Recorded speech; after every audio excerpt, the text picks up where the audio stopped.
Hey there, Earthlings and interstellar creatures, and welcome to the Extraplanar radio show. Creature X here, preparing for transmission. For the uninitiated, you will be hosting an extraplanar entity for the duration of tonight's broadcast. So, please secure all belongings, clear your reception space of all non-receiving life forms, and finalize emergency and end-of-life plans. We here at the Extraplanar radio show do our very best to ensure all of our symbiotic attachments are completely safe and secure. Though, please be advised that disengaging from symbiosis before the transmission is complete may result in adverse side effects. Transmission ready, stand by for countdown, and remember, it's only fiction.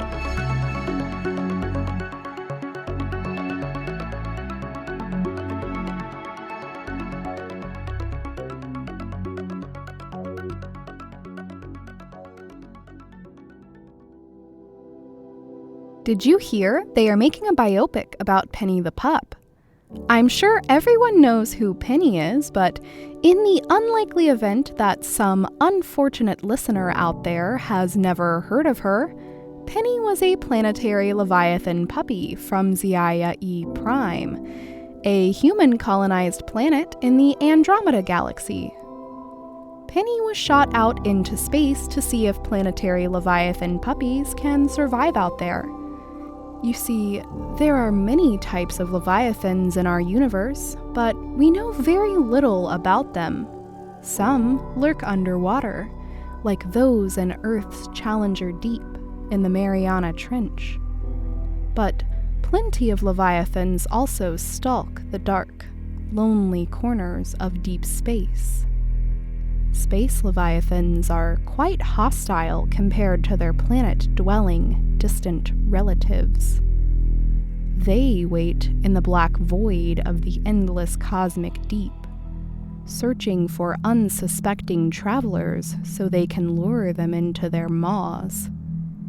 They use their antennae to emulate strange, luminescent creatures dancing in the far distance, intriguing stray explorers and compelling them to come in for a closer look.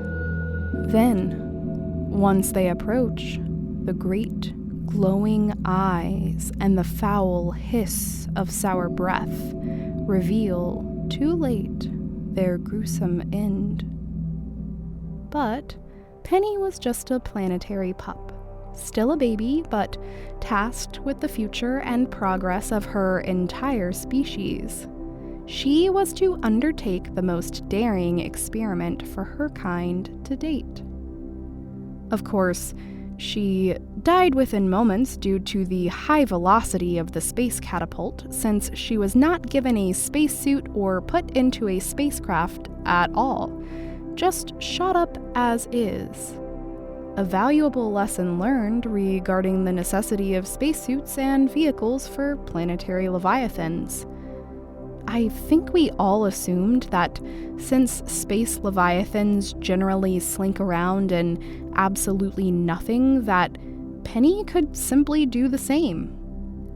I've heard the biopic is going to focus on the best parts of her life, though, rather than her tragic and violent death when she exploded across the sky like a firework of pus, scales, and bones. Despite the whole Leviathan mishap, the humans of the ZIAIA E1 colony have advanced much further than their Earthling colony counterparts in the ways of science and space travel. And those advances may just be rocketed to new heights now that the mysterious Andromeda Voyager, the first vessel to carry humans to the far ends of the Andromeda galaxy, has returned. Today, I provide live coverage of that very event. But first, it's time for Space Board, the job board for space.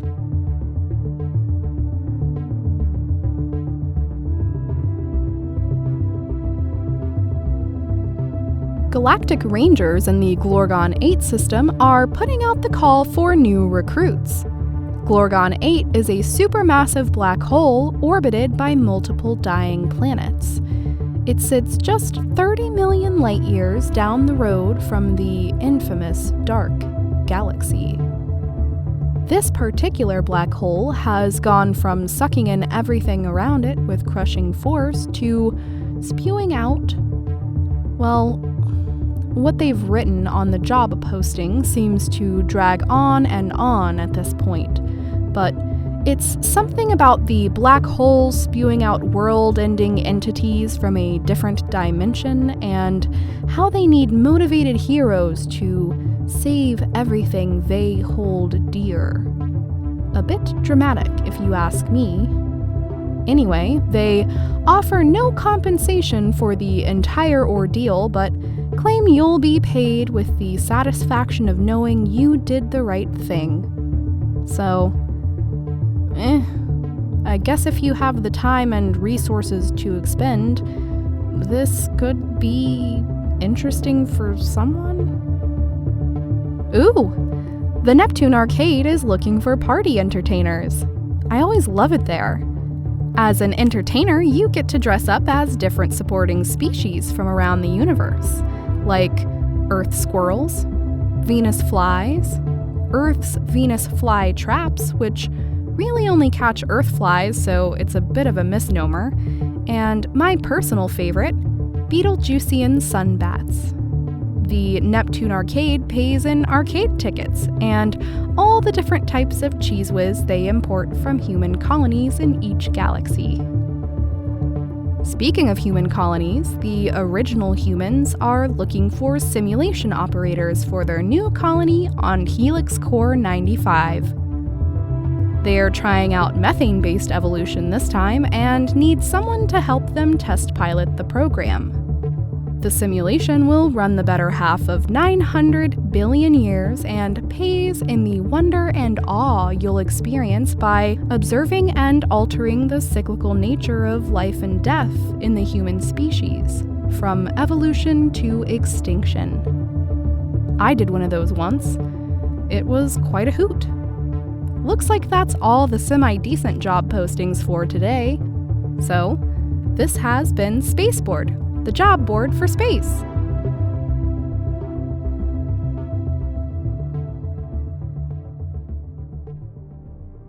As of this moment, the Andromeda Voyager has not yet entered docking range, so while we wait, I will cover some of the historical details of the exploratory Andromeda mission for our less informed listeners. The Andromeda Voyager was sent off into the galaxy quite a number of years ago. I'm not sure on the conversion rate of time between ZIAIA E1 and Earth, but I seem to recall the spacecraft embarked on its journey sometime before Earth developed nuclear weapons, I think. I might not remember that right. It was certainly a wild time in some other parts of space, but I digress. ZIAIA E1 sent their greatest cosmic explorers on the Andromeda Voyager to probe the very edges of their galaxy. With resources depleting quickly due to the common human affliction of overpopulating every place they colonize, the people of ZIAIA E1 were searching for habitable exoplanets, hoping to delay their inevitable extinction. I remember the Andromeda Voyager was all anyone could talk about at that time. I even had a fling with one of the engineers who was to be sent off on the mission. Polly was her name, if I remember correctly. We had a lot of fun times. Things were a bit more loose and free in space back then. Polly actually took me aboard the Andromeda Voyager a few times and showed me around. And what a superior vessel it was. It had self-sustaining gardens on board for food and nutrients, very spacious and luxurious cryo-sleep pods, the best I've seen from any humans, and they even had a spa wing just for rejuvenating baths and body scrubs. There was also a float chamber for Penny too, the Leviathan pup they successfully brought into space after the unpleasantness with Penny 1. I exchanged transmissions with Polly a few times after the Voyager shipped off. She mentioned Penny too was a bit agitated and eventually had a nervous breakdown, resulting in another Penny 1 type expulsion from the spacecraft. Polly said they had also received some strange messages as they delved further into deep space, but eventually she stopped responding to my transmissions after I asked her if we could see other creatures every once in a while. I am not bothered by her lack of communication, though. What's one ZIAIA E1 fling compared to the vast opportunities for relationships in space? However, she probably should have replied to the ZIAIA E1 base at some point, especially once the Andromeda Voyager signals suddenly disappeared from the map. They've been undetectable for quite some time, hundreds of years in fact. Many thought the Andromeda crew lost or dead forever, but now with their return, it's clear that all of them simply ghosted their loved ones, as the Earthling humans would say. While a cold shoulder has never ruined my day, I think it probably had quite the opposite effect for the families of the missing Voyagers. I'm sure the crew will have much explaining to do once they arrive back at their respective homes. I've even heard they still aren't communicating with ZIAIA E1 base, which is strange given how rapidly they approach the satellite station. Fortunately, camera feeds on the ship, now within range of broadcast, give us a good sense of what's happening aboard the Andromeda. The footage shows them all alive and well. The entire crew stands completely still on the navigation deck at all hours of the day, staring with blank, white eyes and slack jaws. They gaze directly at the cameras, unblinking, as though they can see the viewers on the receiving end of the signal. And now the Andromeda Voyager, finally having crested over the edge of the ZIAIA E1 horizon and initiated its docking sequence, finishes the last leg of its maneuver. I will fly in for a closer look. The Voyager, now partially attached to the ZIAIA E1 space station, looks absolutely ragged. It's a wonder they've flown this thing across the galaxy at all, what with the huge gashes like claw marks along the side. It certainly didn't look half as bad when I first saw it.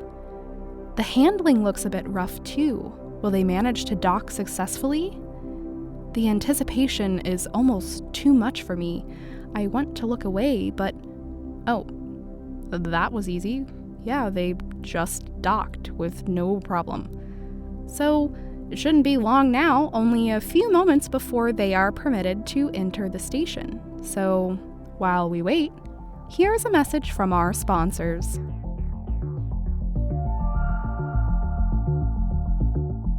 This episode of the Extraplanar radio show is sponsored by my mother. She's glad I've gotten back into the swing of things and just wants me to be happy. Even though she repeatedly calls this my little show or my silly project, she still talks it up to her friends and accepts all credit for my success because she, quote, raised me. My mother did not write copy for this ad because she fundamentally does not understand what the Extraplanar radio show is. She quite literally lives under a rock and simply sent me a bag of galactic currency with a note that says, "Keep it up, honey." This episode is also sponsored by a comet that flew by my vehicle the other day after it happened to have caught last week's broadcast. It said it wanted to sponsor me, but moved too quickly for me to catch the ad copy as it shouted it from afar. I will, however, likely see the comet again in another 231 years when it completes its orbit. So, I will certainly let you know what it's advertising at that time. This has been a word from our sponsors.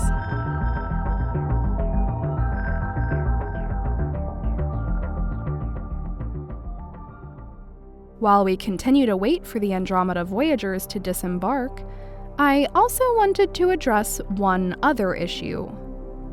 A lot of Trays-Tubians wrote in last week offended by my comments regarding the embarrassingly disorganized state of their planet, which I observed on my way to the show. If you remember, I caught a glimpse of the horrifying disaster that passes for the surface of Trays-2b when it was illuminated in the glow of a hungry interstellar fog. The best comparison I can give my Earthling human listeners is that it looked like an episode of Hoarders, but on a planetary scale. Listen, I will not apologize for sharing my observations. Perhaps Trays-2b shouldn't rely on the assumption their planet will always be too dark to see. Oh, and apparently the interstellar fog also consumed something like 1/3 of their planet, but obviously it didn't do enough damage to deter Trays-2bian trolls from spending the week harassing me. Do better, Trays-2b. It's called constructive criticism.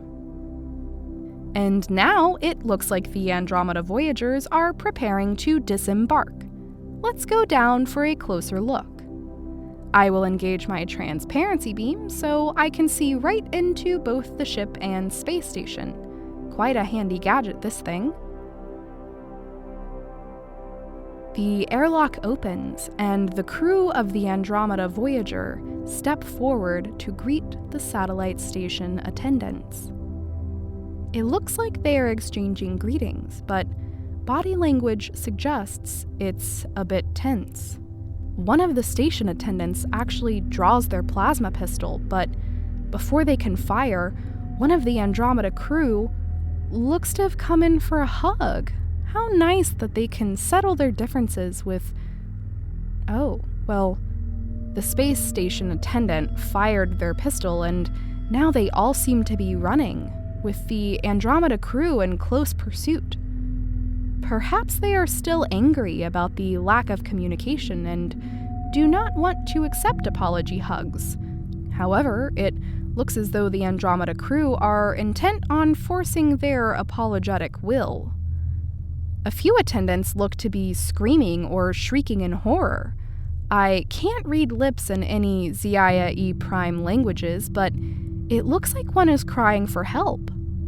I would probably do the same if I was being forced to hug someone who deeply upset me. Speaking of, there is Polly, who I am definitely not still attached to. She looks okay. Perhaps the years on her voyage were a bit rough. She's pale, gaunt, looks like she's limping. She just grabbed one of the men from the satellite station and sprayed a black goo from her mouth into his. I know she has no idea I'm here, but it's almost like she's trying to make me jealous. However, that's not the kind of creature I am. I do wonder how she knows him, but it doesn't matter. He seems to be on board with forgiving the Andromeda crew and is now walking in step with Polly. Whatever. Ooh, one of the Voyager crew just sunk their teeth into someone's neck, and the same black goo oozes from the open wound. That seems a bit aggressive if you ask me, but the person is back on their feet in no time, and they seem fine, if a bit less animated. It looks like there's only one station attendant left who still won't hug it out. She sits under a desk in what looks to be the control room, pulls a chair over the opening to cover herself from view. She holds her plasma pistol close to herself in two shaking hands and tries to breathe steady. The crew of the Andromeda Voyager stalk the passages of the satellite station now, hunched over, with arms waiting to wrap the straggler up in embrace, mouths drooling with black slime and white eyes scanning every inch, every hidden compartment. Two have entered the control room with our remaining station attendant. She shrinks under the desk and clutches the trigger of her plasma pistol. Two dragging legs lurch to a stop next to where she hides. She slaps a hand across her mouth, but the Andromeda crewmate who stands above her cocks his head to the side, swiftly bends to find her, one plasma shot fired, then another, and now she's surrounded, lifted from her hiding spot by many arms and tentacles, dripping with sticky black slime. Now that everyone has exchanged fluids, they all turn as one, all their eyes milky white, and they are looking in my direction, almost like they can see me through the walls of the station. I wonder if they can. I haven't really used this transparency beam much before. Maybe it works both ways. If so, that's embarrassing. Wait, now I'm receiving transmission from the satellite station. Let's see what that's about. Just one moment while I connect us. Creature X, long time no see. ZIAIA? Wow, can't believe I didn't recognize you. For all our listeners, ZIAIA is a hive mind from the Kepler-22 system. Speaking of old flings. You never transmitted back.